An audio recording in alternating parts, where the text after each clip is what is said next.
நம்ம கோட்டைய இதுவரைக்கும் யாருமே தொட்டு கூட பார்த்ததில்ல. அப்படி வந்து சிஎஸ்கேன்னு ஆடிட்டு வந்துட்டு இருந்த காலங்கள் எல்லாமே போய், இந்த ஆண்டு சிஎஸ்கேனிக்கு ஒரு மிகப்பெரிய ஒரு இழப்பாக வந்து அமைஞ்சிருக்கு. பட் இருந்தாலுமே அதையெல்லாம் விட்டுருங்க. தோல்வியை வந்து நம்ம என்னைக்குமே பார்த்ததே கிடையாது. சிஎஸ்கே மண்ணுனா அந்த மண்ணுல எங்களை தவிர யாராலையுமே அடிக்க முடியாது. வரலாற்று காணாத வரலாறு எல்லாத்தையுமே சிஎஸ்கேனி வச்சிருந்தாங்க. அது எல்லாத்தையுமே இந்த ஆண்டு ஒரே ஒரு செகண்டில் வந்து இந்த ஆண்டு வந்து எல்லா போட்டியுமே கைமாறிடுச்சு அப்படின்னு கூட நம்ம சொல்லலாம். ஸோ இந்த ஆண்டு சிஎஸ்கேவிற்கு நம்ம மண்ணே நமக்கு வந்து எதிராக அமைஞ்சிருப்பது மிகப்பெரிய ஒரு அதிர்ச்சியை வந்து ஏற்படுத்தியிருக்கு. ஸோ அதனால் சிஎஸ்கே நம்ம கோட்டையை வந்து மீட்டெடுக்கணும் அப்படின்னா இனிமேல் வரக்கூடிய ஒரே ஒரு ஹோம் கிரவுண்ட் போட்டி மட்டும் தான் இருக்குது. அந்த போட்டியை ஜெயிச்சு ஸோ எல்லா தோல்விகளுக்கும் ஈடுகட்டுற விதமாக ஒரே போட்டியை ஜெயிச்சு எல்லாத்துக்குமே சமமாக்கணும் அப்படின்றது ரசிகருடைய எதிர்பார்ப்பாக இருக்குது. ஸோ அதை தான் சிஎஸ்கே பண்ணிகிட்டு இருக்காங்க. ஸோ எந்த ஆண்டுமே சிஎஸ்கேவை தொடக்கூட முடியாது நம்ம கோட்டையில். ஸோ அப்படி இருந்து இந்த சீசன் வரலாற்று சாதனையை வச்சுருந்த எல்லா அணிக்கிட்ட இருந்து சிஎஸ்கே அணி தோல்வியை சந்திச்சிருக்காங்க அப்படின்னும் போது ஸோ எந்த அளவுக்கு பிச்சுடைய கண்டிஷன் வந்து இருந்திருக்கு அப்படின்றது நமக்கு எல்லாருக்குமே தெரிஞ்சிருக்கு. ஸோ அதனால் தோனி அவர்களின் மஞ்சள் படை அடுத்தது இரண்டாவது படையின் கூட நம்ம சொல்லலாம் 2.2 அந்த படையை தோனி இறக்கியிருக்காரு. ஸோ எல்லாருமே வந்து ஐபிஎல் ஆடிட்டு இருக்காங்க. பட் சிஎஸ்கே அணி மட்டுமே மினி ஆக்ஷன் வந்து நடத்திட்டு இருக்காங்க. யாருக்குமே கண்ணுக்கு தெரியாத அதிரடி வீரர்கள்லாம் சிஎஸ்கே அணி மினி ஆக்ஷன் மூலிமா எல்லாருமே உள்ளே இழுத்துருக்காங்க அப்படின் போது எந்த அளவுக்கு மைண்டோட சிஎஸ்கே அணி விளையாடிட்டு இருக்காங்க அப்படின்றது நமக்கு தெரியும். எல்லாருமே பிளே ஆஃப் போகிறதுக்கான அந்த மைண்டில் வந்து கிரியேட் ஆடிட்டு இருக்காங்க. பட் நம்ம சிஎஸ்கே நிர்வாகம் என்ன பண்ணாங்க அப்படின்னா இளம்பெயர்களை வந்து டார்கெட் பண்ணி எவெல்லாம் வந்து டொமஸ்டிக்கில் செம்மையாக ஆடிட்டு இருக்கானோ அவனை எல்லாருமே வளைச்சி ஒரு மினி ஆக்ஷனே வந்து நடத்திட்டு இருக்காங்க. எல்லாருமே தட்டி தூக்கிட்டாங்க அப்படின்னு கூட சொல்லலாம். ஒரு தரமான பிளேயிங் லெவனை வந்து 2026 ஆண்டுக்கு வந்து தயார்படுத்திட்டாங்க. ஸோ ஆல்மோஸ்ட் பார்த்தீங்கன்னா கம்ப்ளீட் 90% வந்து சிஎஸ்கே பிளேயிங் லெவனை செட் பண்ணிட்டாங்க அப்படின்னு கூட நம்ம சொல்லலாம். ஒரு முக்கியமான பவுலர்களை மட்டும் மினி ஆக்ஷன் எடுத்தாங்கன்னா போதும் சிஎஸ்கேவுடைய பிளேயிங் லெவன் தரமாக இருக்கும். ஸோ அதை தான் சிஎஸ்கே பிளான் பண்ணியிருக்காங்க. ஸோ அடுத்து ஒரே ஒரு போட்டி நம்ம கோட்டையில் இருக்குது, ஹோம் கிரவுண்டில் இருக்குது. அந்த ஒரு போட்டி சிஎஸ்கே கண்டிப்பாக அடித்து எல்லாத்துக்குமே ஒரு முடிவு கட்ட வேண்டும் என்பது ரசிகருடைய எதிர்பார்ப்பாக இருக்குது. ராஜஸ்தான் ராயல்ஸ்க்கு எதிரான போட்டி நம்ம ஹோம் கிரவுண்டில் 12ஆம் தேதி இருக்குது. ஸோ இந்த போட்டி ரொம்ப முக்கியமான போட்டி. ஏன்னா 2 டீமுமே வந்து எலிமினேட் ஆகிட்டாங்க. பட் எல்லா 2 டீமே வந்து ஃப்ரீயாக வந்து ஆட போகிறாங்க. ஜெயிச்சா அடுத்த லெவலுக்கு போக போகிறோம். ஸோ ஒரு நல்ல பாயிண்ட் டேபிளில் நல்ல பொசிஷனோட இந்த சீசன் வந்து வெளியே போகலாம் அப்படின்ற ஒரு மைண்ட் செட்டில் 2 டீமுமே ஆட போகிறாங்க. சிஎஸ்கே டோட்டலி பார்த்தீங்கன்னா இந்த டோர்னமெண்ட்லேருந்து வெளியே போனாலும் பரவாயில்ல, ஆனால் எங்களுடைய பிளேயிங் லெவன் அடுத்த போட்டிக்கு ஒரு கம்பேக் பண்ணுறது மட்டும் இல்லாமல் ஒரு தரமான அணியாக இருக்கணும் அப்படின்றதுக்காகவே சிஎஸ்கே இப்போ எல்லாருமே சோதனை பண்ணிட்டு வந்துட்டு இருக்காங்க. ஸோ அப்படி வந்து சக்ஸஸ்ஃபுல்லாக பார்த்தீங்கன்னா கேகேஆருக்கு எதிரான போட்டியில் சிஎஸ்கே அற்புதமான வெற்றியை வந்து 3 மாதத்துக்கு ஒவ்வொரு மாதம் ஒவ்வொரு போட்டி ஜெயிச்சு 3 மாதம் 3 போட்டி ஜெயிச்சு சிஎஸ்கே மாஸ் காட்டியிருக்காங்க அப்படின்னு கூட சொல்லலாம். யாருமே செய்யாத ஒரு வரலாற்று சாதனையை சிஎஸ்கே செஞ்சுருக்காங்க. ஸோ 10 டைமு ஐபிஎல் இறுதி போட்டிக்கு போயிருக்காங்க. ஸோ இது என்னடா ஒரு 4-5 டைம் தானே வந்து உள்ளே போகலை, அதெல்லாம் ஒரு பிரச்சனையே கிடையாது. அடுத்த வருஷம் கம்பேக் பண்ணி அற்புதமாக வந்து கப்பியே தூக்கிடலாம், அதில் போய் என்ன இருக்குது. ஸோ அப்படி தான் தோனியுடைய மைண்ட் வாய்ஸாக இருக்குது. ஸோ அப்படி தான் ரசிகர்களும் இருக்காங்க. ஸோ நம்ம தோனி அவர்கள் சிஎஸ்கே மண்ணில் இது வரைக்கும் எவ்வளவோ சாதனைகள் வந்து பண்ணியிருக்காரு. ஏன் பண்ணியிருக்காருன்னா அப்படியேப்பட்ட ஒரு தரமான ஒரு கேப்டன் வந்து சிஎஸ்கேன்னு எடுத்து அவருக்கு இன்றைக்கி வரைக்குமே சுதந்திரமான ஒரு ப்ரியாரிட்டி வந்து சிஎஸ்கே மேனேஜ்மெண்ட் கொடுத்துருக்காங்க. என்ன தான் தோல்வியை சந்தித்தாலும் சரி, என்ன தான் வெற்றியை சந்தித்தாலும் சரி, அங்கே இருக்கக்கூடிய ரசிகர்களும் ஆகட்டும் நிர்வாகம் ஆகட்டும் ரசிகர்களை அவ்வளவு அன்போடு அழைக்கிறதுக்கு தான் இந்த வெற்றி என்பது மிகப்பெரிய ஒரு சொத்தாகவே இருக்குது சிஎஸ்கே அணிக்கு. ஸோ அதனால தான் சிஎஸ்கே இவ்வளவு பெரிய சக்ஸஸ்ஃபுல் அணியாக வந்து இருந்திருக்கு.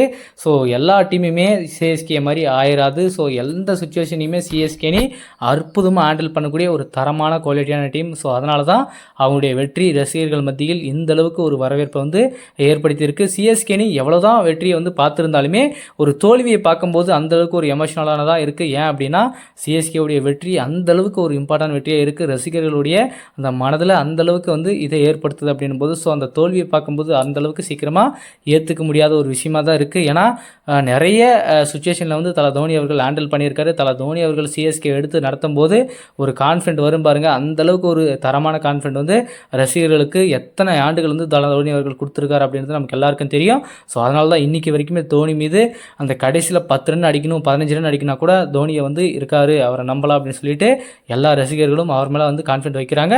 ஆனால் தோனி இருக்கிற வரைக்கும் எந்த போட்டியுமே வந்து முடிஞ்சிராது அப்படின்றத மனசில் வச்சுக்கணும். எல்லா டீமுமே அந்த ஒரு இன்டென்ட் தான் இருப்பாங்க. தோனியை என்னைக்கு வந்து எந்த டைமில் அவுட் எடுக்கிறாங்களோ அப்போ தான் வந்து அவங்களுக்கு மேட்ச் ஜெயிச்சாங்க அப்படின்ற ஒரு எண்ணத்தையே அவங்க மனசில் வந்து உருவாக்கக்கூடிய அளவுக்கு தோனி அவர்கள் இந்த 15 ஆண்டுகள் வந்து சிஎஸ்கே அணியை வந்து ஒரு தரமான அணியை வந்து உருவாக்கியிருக்காரு அப்படின்றது எந்த அளவுக்கு ஒரு பெருமையான விஷயமா இருக்குது.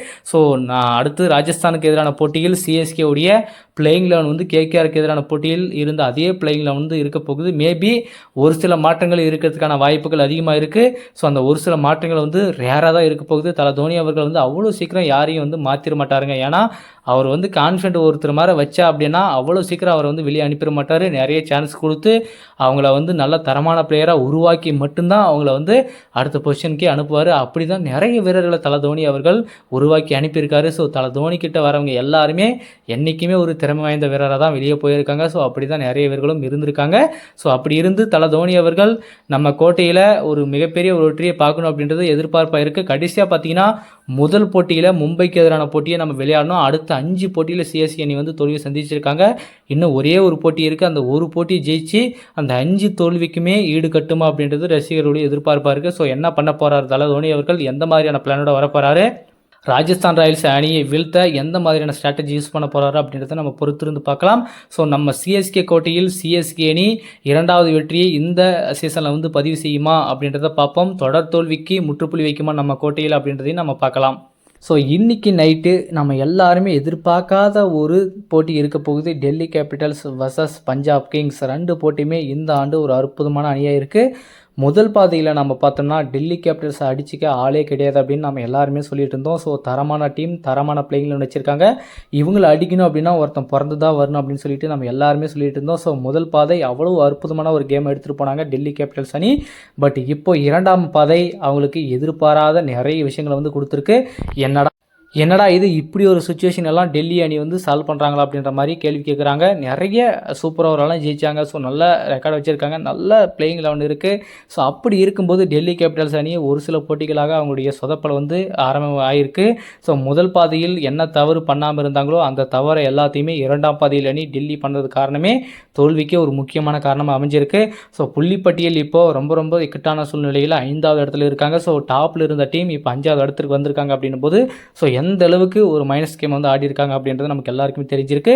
ஸோ பஞ்சாப் அணி இப்போ 15 பாயிண்டில் 3வது பொசிஷனில் இருக்காங்க. ஸோ இன்றைக்கி அவங்க ஜெயித்தாங்க அப்படின்னா டாப்பில் போகிறதுக்கான சான்சஸ் அதிகமாக இருக்குது. மேபி பிளே ஆஃபுக்கு என்ட்ரிக்கு ஆகிறதுக்கான சான்சஸும் அதிகம் இருக்குது.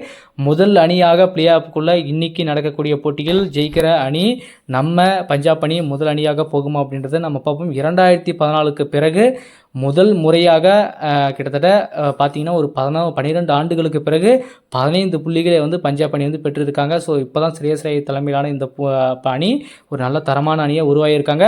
ஸோ பஞ்சாப் அணியும் டெல்லி அணியும் இன்றைக்கி மோதக்கூடிய போட்டி 2 டீமுக்குமே ரொம்ப ரொம்ப முக்கியமான போட்டி. மேபி பஞ்சாபு கூட இருக்கா இல்லையோ டெல்லிக்கே ஜெயிச்சே ஆகணும் அப்படின்ற ஒரு கட்டாயத்தில் தான் அவங்க இருக்காங்க. ஏன்னா அவங்க ஜெயிச்சா மட்டும்தான் புள்ளிப்பட்டியில் அடுத்த இடத்துக்கு போவாங்க. ஸோ அப்படி தோத்தாங்க அப்படின்னா கண்டிப்பாக பிளே ஆஃப் ரேஸுக்கு போகிறதுக்கான அந்த இக்கட்டான சூழ்நிலையில் வந்து அவங்களும் சிக்கிப்பாங்க. ஸோ என்ன பண்ண போகிறாங்க அப்படின்றத பார்ப்போம்.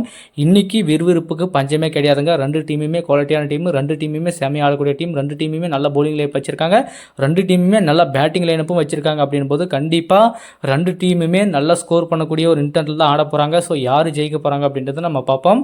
ஸோ இன்றைக்கி நடக்கக்கூடிய பஞ்சாப் டெல்லிக்கு எதிரான போட்டிகள் யார் ஜெயிக்க போகிறாங்க, யார் அடுத்து புள்ளிப்பட்டியலில் அடுத்த பொசிஷனுக்கு போக போகிறாங்க அப்படின்றத நம்ம பொறுத்திருந்து பார்க்கலாம்.